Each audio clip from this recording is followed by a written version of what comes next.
पुन्हा नव्याने भाग 32. शिवने फोन ठेवला आणि मागे फिरणार तर नेहाने मागून मिठी मारली. तिला हवा असलेला शिव तिच्यासोबत होता. तो बदलला नव्हता. तिने मिठी सोडली आणि शिवला आपल्याकडे फिरवत डोळ्यात मिश्किल भावनात विचारलं, मगाशी मुद्दाम बोललात ना असं? माझी मस्करी केली? पण मला तो धक्का सहन नव्हता. अटॅक येऊन गेली असती तर काय केलं असतं तुम्ही? किती वाईट वाटलं होतं मला.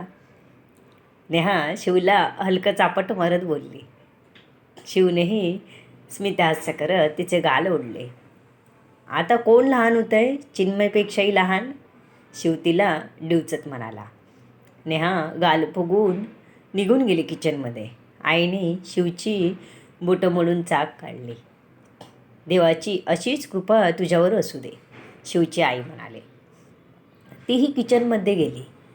आज काहीतरी गोड करायचं होतं. बाबाला गाजराचा हलवा आवडतो, ती मनातल्या मनात बोलत होती. सासूबाई आल्यावर तिने विचारलं, आई आज काहीतरी गोड करूया ना?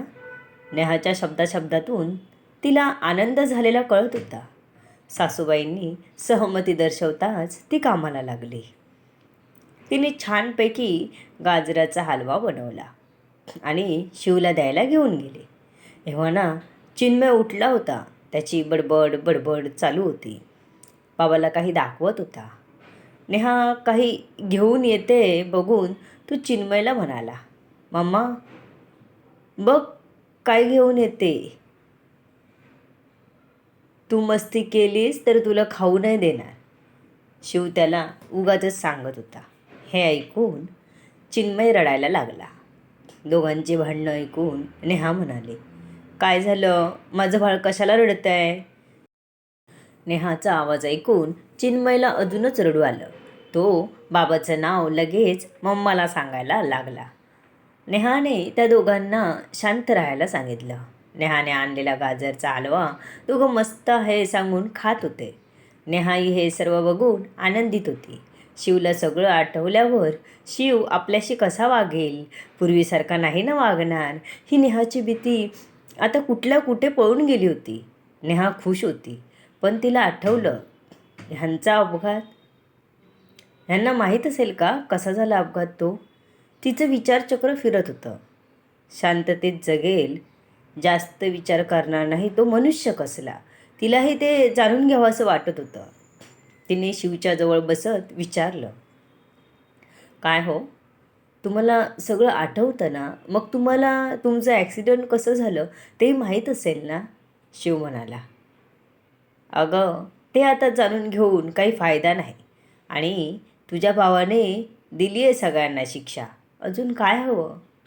जो तो आपल्या कर्माने मरतो आणि तरतो. मी माझं काम चांगलं केलं म्हणून मी मरणाच्या दारातून सगळ्या संकटातून सही सलामत बाहेर पडलो. आणि त्यांनी वाईट कर्म केलं, आज ते त्याची शिक्षा भोगत आहेत. आपल्याला त्यांची चिंता करायची गरज नाही. आणि मला नक्की त्यावेळी काय घडलं हे आठवतच नाही. मला कुणाचा तरी मागून धक्का लागला आणि मी खाली पडलो हेच आठवतं आहे. कोणी दिसला, धक्का कसा दिला हे काही माहीत नाही. पण मला एक समाधान जरूर आहे. मी आज माझ्या कुटुंबासोबत आहे. जिला मी कधीच समजून घेतलं नाही अशी माझी मैत्रीण आणि बायको मला सापडली या सगळ्यात. खूप खूप आभार त्या देवाचे. शिव सगळं बोलून नेहाकडे बघून हसला. चिन्मय हातातच होता त्याच्या, त्यामुळे त्याने तिला फक्त हाताने जवळ घेतलं. आई आली. पूर्ण कुटुंब आज सर्व संकटांचा सामना करून एकत्र उभं होतं, ठामपणे. शिवची नोकरी म्हणाल तर सध्या तरी जिथे आहे तिथेच तो काम करणार होता. नेहाचा जॉबही मस्तच चालला होता. बघता बघता चिन्मयचा 3रा वाढदिवस आला होता. कसे दिवस भरभर निघून गेले कळलेही नव्हते. आता त्याला चांगलं बोलता येत होतं, सांगितलेलं ऐकत होता. नेहा कामाला असल्यामुळे आधीपासूनच तो समजूतदार झाला होता. आता मोठाही झाला होता. चिन्मयचा वाढदिवस शिवला धूमधडाक्यात करायचा होता. त्याने सगळी तयारी केली. नेहानेही त्याला मदत केली. चिन्मय खुश होता. गेला वाढदिवस त्याचा साजरा झाला नव्हता. यावेळी त्याचा वाढदिवस साजरा होत होता आणि मुख्य म्हणजे त्याला कळतही होतं, म्हणूनच तो खुश होता. छान कोट वगैरे घालून नुसता इकडून तिकडे धावत होता. मज्जा आली होती त्याला.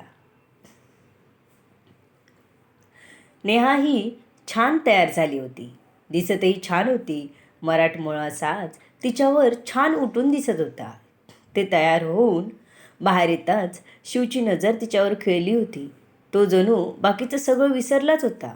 नेहाचं लक्ष जाताच तिने खुलीनेच विचारलं, काय आहे? बघता काय? शिवने मानेनेच काही नाही म्हटलं आणि छान दिसतेस अशी खूण केली. नेहाही अजूनच खुश झाले. तिची शिवने तारीफ केली होती. बायकांना अजून काय हवं असतं? थोडी कोणी प्रशंसा केली की खुश होतात. छोट्या छोट्या गोष्टीत आनंद असतो त्यांचा. मोठ्या गोष्टीचं हव्या असं काही नाही. चिन्मयचा वाढदिवस मस्त झाला. नेहाकडून आणि शिवकडून सगळे नातेवाईक आले होते. त्यांचा लाडका मामा विशाल मामा आला होता. त्याला गळ्यातली चैन घेऊन आला होता. भाचाही लाडकाच होता. शिवने त्याला घरी राहायला आग्रह केला. मग काय, जिजू सांगणार आणि सालेसाहेब नाही ऐकणार असं तर नाही ना होऊ शकत. जेवल्यावर गप्पा मारायला बसला तेव्हा शिवने त्याला विचारलं, काय मग, माझ्या जागेवर काम करून कसं वाटलं? शिवने हसत विचारलं. न समजून विशालने प्रश्नार्थक नजरेने बघितलं. काय? यांना कोणी सांगितलं?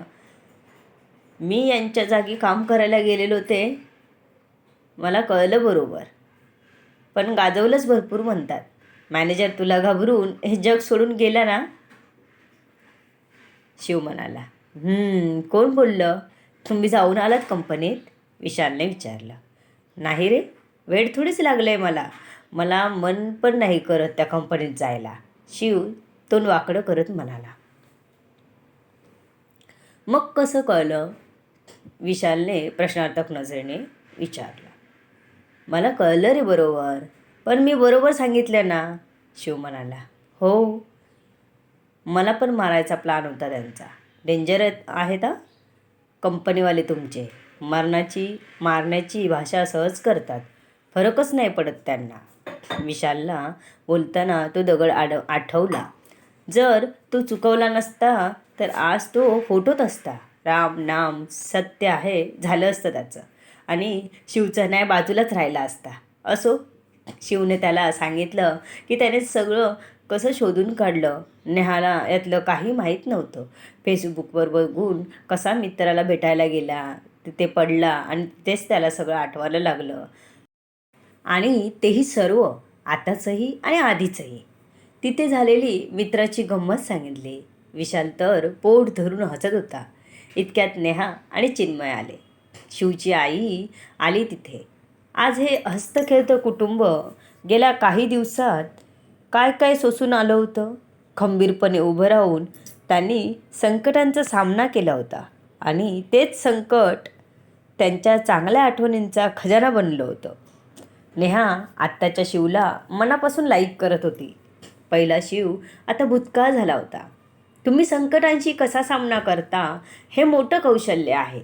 नेहा एकटीच हे करू शकली नसती जर सासूने वेळीच स्वतःला बदललं नसतं तर. चिन्मयही दुःखाच्या क्षणी त्या दोघांचा आधार होता. आज तेच घर हे हसत होतं आणि सांगत होतं, कितीही संकट आली तरी आम्ही त्यांना असं बाजूला करून पुढे जाऊ आणि आनंद समाधान कायम आमच्या घरी नांदेल. कथा इथे संपली आहे. माझ्या लिखाणावर भरभरून प्रेम करणाऱ्या सर्वांना मनपूर्वक आभार. ही कथा इथेच संपली तरी आम्ही नवनवीन कथा तुमच्यासाठी घेऊन येत राहू. चॅनलला सबस्क्राईब करा, कथेला लाईक कमेंट करा. कशी वाटली कथा नक्कीच सांगा. धन्यवाद.